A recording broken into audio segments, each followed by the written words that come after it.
ایک اور ٹکر چل رہا ہے کہ پٹرول کی قیمت 8 روپے کچھ پیسے بڑھائی جا رہی ہے، جبکہ انٹرنیشنلی پٹرول کی قیمت کم ہو رہی ہے۔ اور ایک قوم کو خوشخبری بھی انہوں نے سنائی ہے کہ اندرون سندھ تھرپارکر یا کس جگہ سے پٹرول نکل آیا ہے، اور وہ چلے تھوڑا سا ٹائم لگے گا، مگر پٹرول پہ جو ٹیکس ہے وہ جو یہ انہیں کم از کم کرنا چاہیے تاکہ عوام کو ایک سہولت تو ملے۔ میں آپ کو ایک بات بتاؤں جی کہ آپ کہہ رہے ہیں یہ ہڑتالیں ناکام ہوئی ہیں۔ 8 اور 9 کی جو ہڑتال تھی وہ ہمارے سپریم انجمن تاجران نے کال تنگ ہو کر دی تھی۔ ہمارا پورے پاکستان میں ایک ہڑتال کا جو مسئلہ چل رہا تھا، یہ میرے آفس میں بھی بیٹھ کے انہوں نے قائدین کو کہا تھا کہ اگر آپ نے کال نہ دی تو ہم فیصل آباد میں کال دے دیں گے۔ بہرحال اس کال میں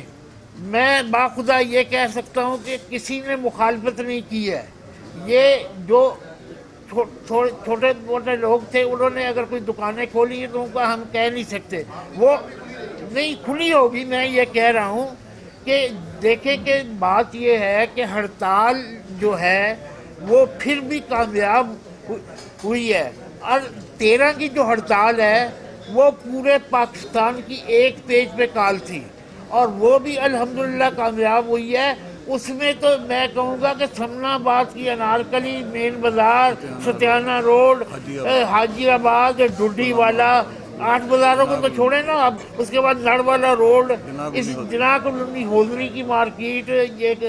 قائد اعظم مارکیٹ، اور اسی طرح embroidery motor market, Jhang road اور سرگودا روڈ، کباڑ مارکیٹ، یہ سارے بند تھے۔